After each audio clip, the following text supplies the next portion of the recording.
Oke guys, kembali lagi di channel belajar farmasi klinis.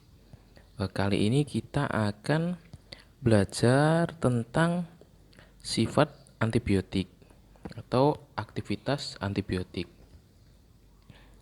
Untuk antibiotik ini sendiri adalah obat yang digunakan untuk mengatasi infeksi karena bakteri guys ya.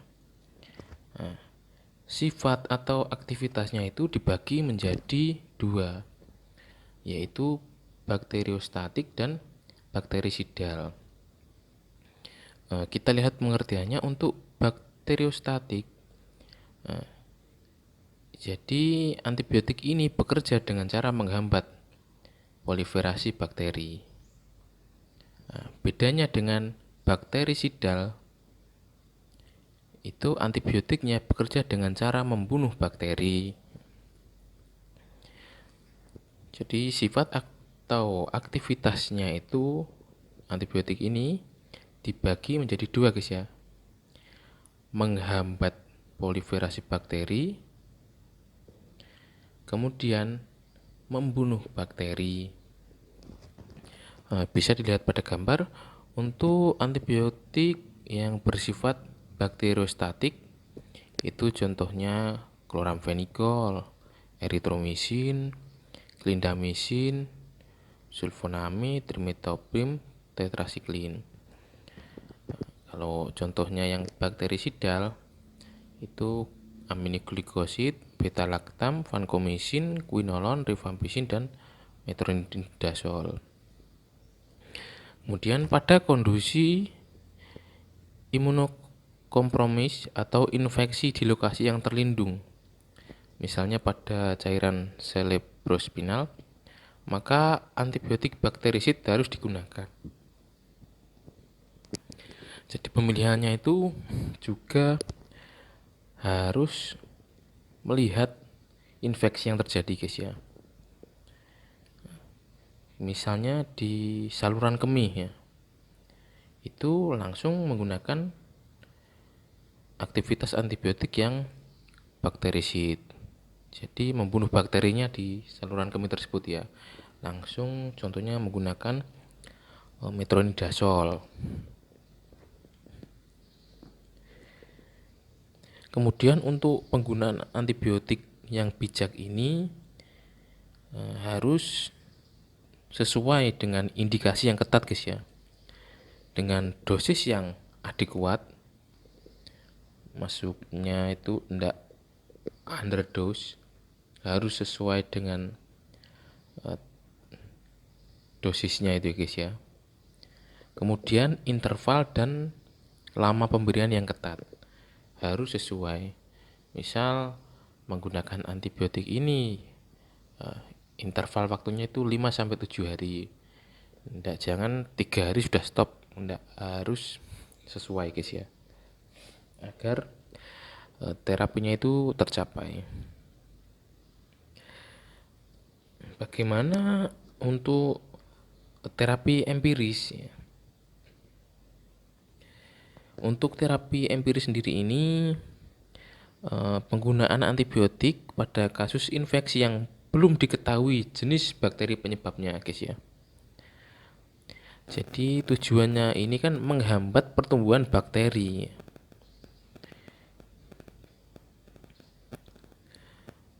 Kemudian untuk bagaimana dasar pemilihan dan jenis antibiotiknya sendiri guys. Yang pertama itu kita lihat data epidemiologi dan pola resistensi bakteri yang tersedia di komunitas atau rumah sakit setempat. Kemudian kita lihat kondisi klinis pasien. Kemudian ketersediaan antibiotik ya. Percuma kalau kita memilih antibiotik ini tapi tidak tersedia. Kemudian untuk infeksi yang berat dapat digunakan kombinasi antibiotik guys. Selanjutnya klasifikasi antibiotik. Jadi pembagiannya itu untuk antibiotik ini guys ya, didasarkan dengan mekanisme kerja. Untuk mekanisme kerjanya sendiri ini dibagi menjadi 4. Yang pertama itu menghambat sintesis dinding sel. Kita lihat garisnya, itu dibagi menjadi 2, beta laktam dan polipeptida. Untuk beta laktam sendiri itu masih dibagi menjadi 4, golongan penisilin, cefalosporin, carbapenem, monobaktam. Untuk golongan polipeptidanya ini dibagi menjadi 2, basitrasin dan vancomycin. Kemudian untuk mekanisme kerja yang menghambat sintesis protein itu dibagi menjadi 5 golongan guys. Golongan aminoglikosida, golongan kloramfenikol, golongan tetrasiklin, golongan makrolid, dan golongan klindamisin. Untuk mekanisme kerja yang antagonis asam folat itu dibagi menjadi sulfonamid dan trimetoprim. Kemudian untuk mekanisme kerja yang mempengaruhi sintesis atau metabolisme asam nukleat itu dibagi menjadi 2, golongan quinolon dan fluoroquinolon. Mari kita pelajari satu persatu guys ya. Nah, ini yang penisilin. Penisilin ini termasuk dalam golongan beta laktam guys ya. Yang mekanisme kerjanya itu tadi menghambat sintesis dinding sel. Nah, kemudian kalau kita lihat dari aktivitasnya atau sifatnya, golongan penisilin ini bakterisidal ya, berarti membunuh bakteri. Oke. Golongan penisilin ini dibagi menjadi 4. Untuk yang alami itu penisilin G, penisilin V, dan benzatin penisilin G.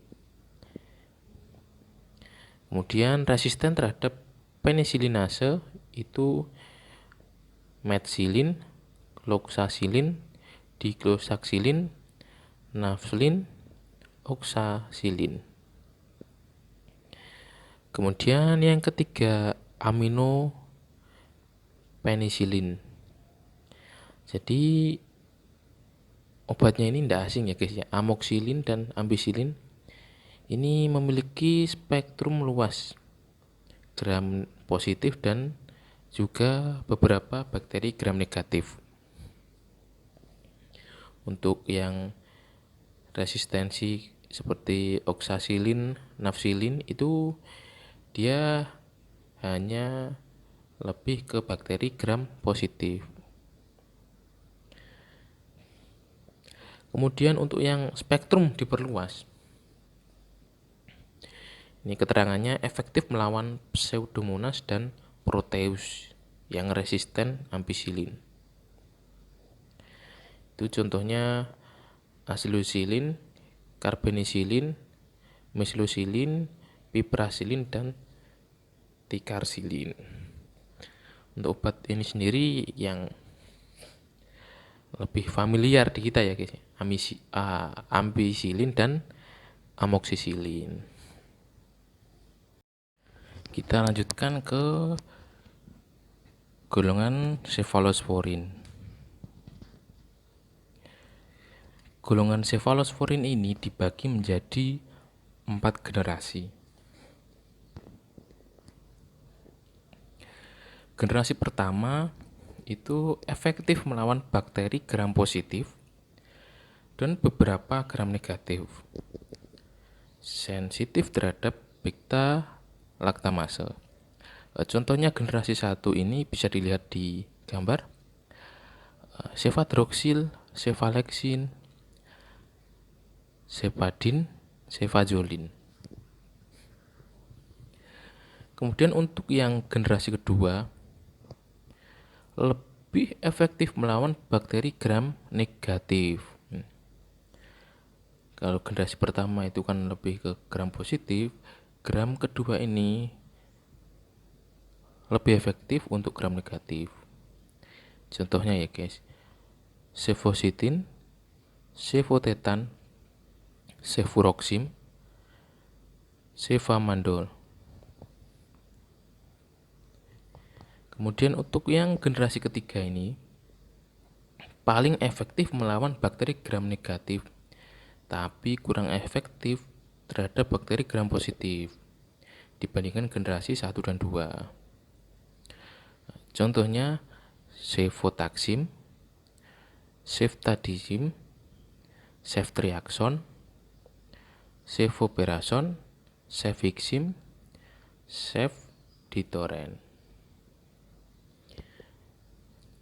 Selanjutnya untuk generasi keempat memiliki spektrum aktivitas yang lebih luas dari generasi ketiga dan stabil terhadap hidrolisis oleh beta-laktamase.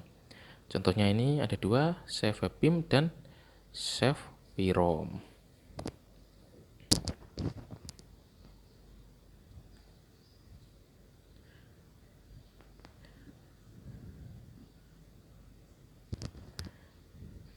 Nah, ini untuk golongan aminoglikosida guys ya.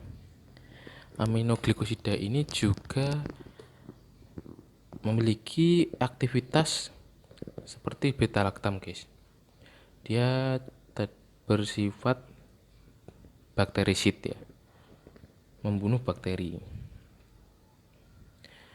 Untuk aminoglikosida ini dibagi menjadi 6 guys ya. Gentamisin, kanamisin, tobramisin, neomisin, streptomisin, dan netmisin. Untuk cara kerjanya, dia berikatan dengan ribosom 30S dan menghambat sintesis protein.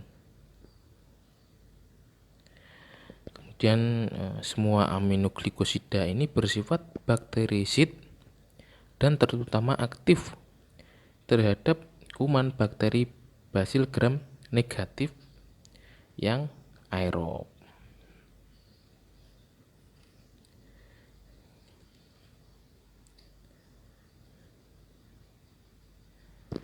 Selanjutnya golongan tetrasiklin ya. Golongan tetrasiklin ini dibagi menjadi 5. Tetrasiklin, doksisiklin, oksitetrasiklin, klortetrasiklin, dan minosiklin.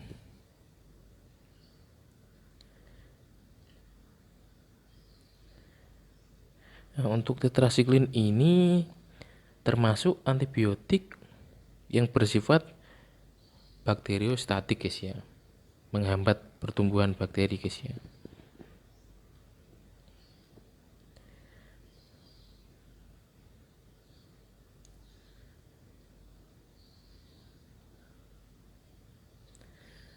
Kemudian golongan makrolid ya. Golongan makrolid ini dibagi menjadi 5.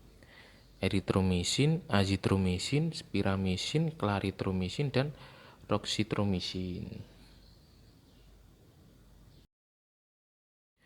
Untuk golongan makrolid ini dia termasuk sifat atau aktivitasnya itu bakterisid ya guys ya, membunuh bakteri.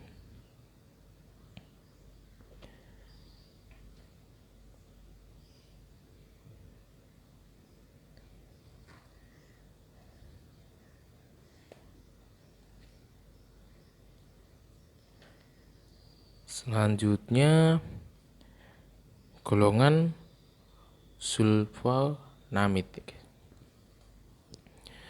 Untuk golongan sulfonamid ini dia dibagi menjadi 9 guys ya. Sulfisoxazol, sulfamethoxazole, penggunaan dalam bentuk kombinasi dengan trimetopim atau sama dengan cotrimoxazole. Jadi kalau obat cotrimoxazole itu masuknya itu gabungan dari sulfamethoxazole dan trimetopim. Untuk perbandingannya sendiri guys ya, sulfamethoxazole dan trimetopim itu 5:1. Kemudian sulfadiazin, sulfacetin, sulfametizol, sulfasalasin. Nah, ini untuk sulfasalasin ini digunakan pada kolitis ulceratif dan rheumatoid arthritis. Kemudian sulfacetamid, jadi ini merupakan sulfadiazin dan sulfadoxin.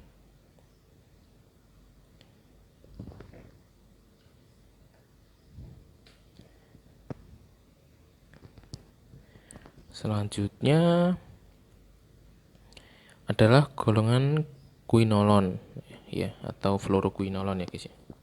Quinolon ini kan dibagi menjadi 2, quinolon sendiri dan fluoroquinolon. Kelompok quinolon memiliki indikasi klinik terbatas hanya sebagai antiseptik saluran kemih, yaitu asam bipemida dan asam nalidiksat. Kemudian untuk fluoroquinolon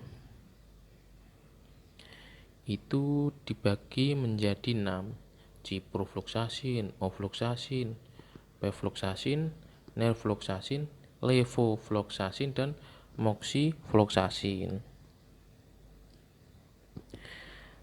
Bedanya di mana? Untuk kelompok fluoroquinolon ini memiliki daya antibakteri yang jauh lebih kuat dibandingkan dengan quinolon. Antara quinolon dan fluoroquinolon ini aktivitasnya itu lebih kuat yang fluoroquinolon.